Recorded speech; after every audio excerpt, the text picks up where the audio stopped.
This show is brought to you by Manscaped. Use the code AFTV for 20% off your order and free shipping at manscaped.com.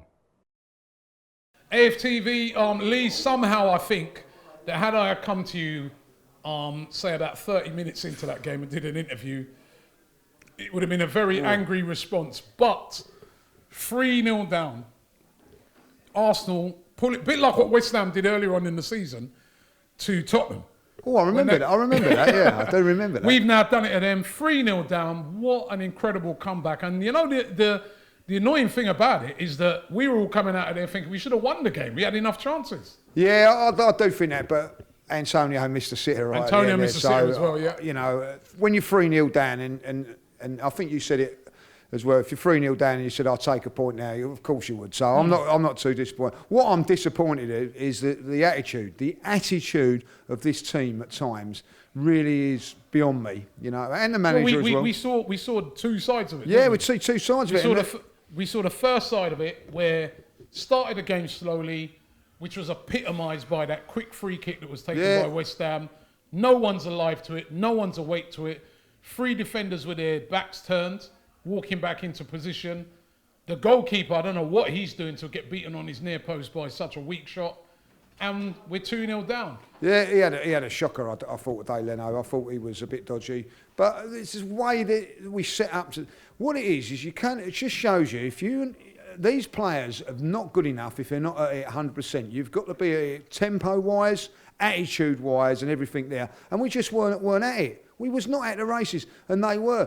I blame the manager for a certain part of that as well, because making changes. I like somebody to tell me and explain to me why Gabriel's not playing in this game. You know, you bring back Mari, who wasn't even in the squad against Spurs last night, hasn't played for 2 or 3 games. You've got to rotate though, Lee. If you not the central defence, not a central defence, you don't. I think that's... No, but Mari's come in before and he's done well, hasn't he? Yeah, he didn't have a great game today, but he's come in before, he's done well, right?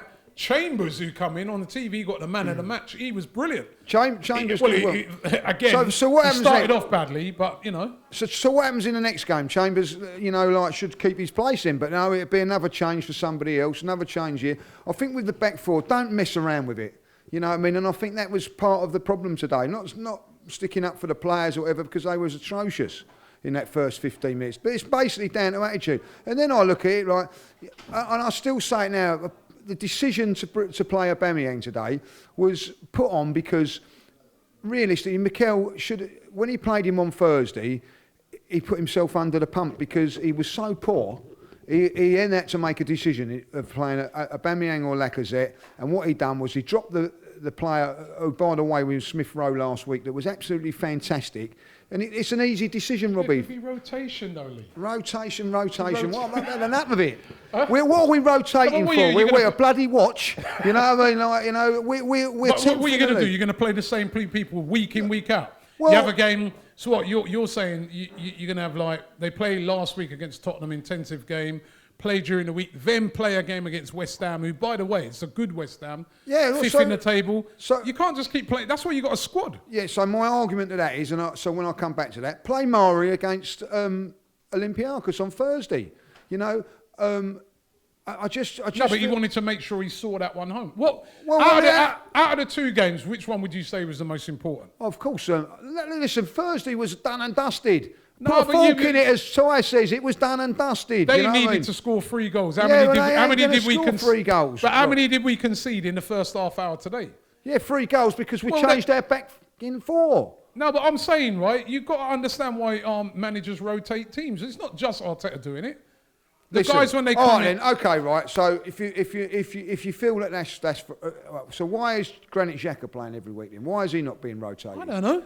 I'm not a manager. You're making excuses for it. I'm not making excuses for it, but So basically, if you have a man in the match performance like Smith Rowe did, bring your tracksuit next week because you'll be on the bench. You know. But how do you know he's not tired? Oh, tired. I'm not having that. He's going to have a rest now for 2 weeks, can't he? How do you know? They've got their things to measure their red zones and all that. How do you know? Well, right, you know what I mean. So there you go. I'm not into that. I'll see it on the eye. At the end of the day, Aubameyang today, you know, by having such a poor performance on Thursday, made it a difficult decision for Arteta, and he chose the easy route today. Right, what's your rotation then? So I'm challenging you on everything today. Yeah, right? go on. So what's your rotation? If you have a bad game, you're out the next one. If you play, yeah, that's how it should be. Maybe I'm old school because of it. If you play well, I think you should keep your place. So one bad game, you're out. No, well, don't have a bad game. Simple as that, isn't it? Especially if you've got a big squad and all that, Listen, Gabriel was had. I'll tell you, let's talk about rotation, right? Saka, was left out against Leicester. Since he's been rested, he hasn't come back and been the same sort of player. He was a star man before he got rested. But he had an injury. No, not against Leicester he didn't. Then he got an injury. You know what I mean? So all of this resting hasn't benefited him, has it? Lee, this is the whole point in having a squad in football. Yeah. Right? Build it. Look at Man City. That's why they're winning. We are not Man City at this moment in time. We're not Man City, but we still got to rotate with what we have. We're playing a lot of games. Yeah. We're playing West Ham today. They're fresh as daisies. They've not played since last week. We have had literally 3 games in a week. And I will state that again then. So how comes Granit Xhaka has continued? How many games now has he played? Yeah, but then maybe the position that he's playing is not as sapping as some of the other players that are in that position. Well, all right. So you... But being honest then, do you think Smith Rowe should have been dropped today then? No, I would have liked to have seen Smith Rowe in there, right? I would have liked to have seen Martinelli in there today. But at the end of the day, I feel that the team that was put out on the pitch was good enough to win the game. But there was a complacency, there was a laziness, there was a lack of energy at the start of that game. And you were playing, against a team in West Ham that they're up for it. They've got a lot to fight for, and they showed that. I'll argue with you all day long, right, on the Aubameyang one. That is an excuse, rotation, instead of making the proper decision. That's all I'm saying on that, and we'll leave it at that, right? We'll argue again off camera. But great comeback, though. Great comeback, and as poor as the decisions that Mikel made before the game, he must have said something at half time, and that sometimes is a meter to see what goes on, because he come out, all right, we got the goal just before half time, make it 3-1, but he come out. He must have said something at half time, because we was a different side in the second half, but and I thought we was fantastic. And I have to say, as well as Callum Chambers played today, and I do think he played really, really well, he was nowhere near man of the match. Because it was Martin Odegaard all day long today. Absolutely outstanding. That is what you want a creative midfielder to do. Not only create, work hard, run back, chase. Take the game by the scruff of the neck and drag you through. I haven't seen that from certain other players at this football club for a very, very long while. He's a kid of 22 years of age. Whether he was playing well, things weren't going well, he still wants the ball, and he was the one that dragged us through to where we was at the end of the game. Lee, and thanks, Lee. And I heard a little rumour about Odegaard at the end of the game.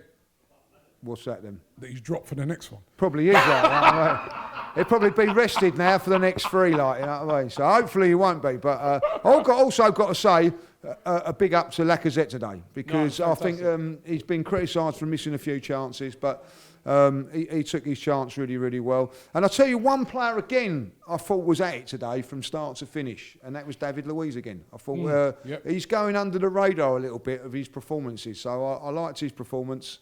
But listen, I know my mate West Ham Paul would have been a bit quiet. We will certainly been bragging at 3-0, but he'll be a little bit quiet tomorrow.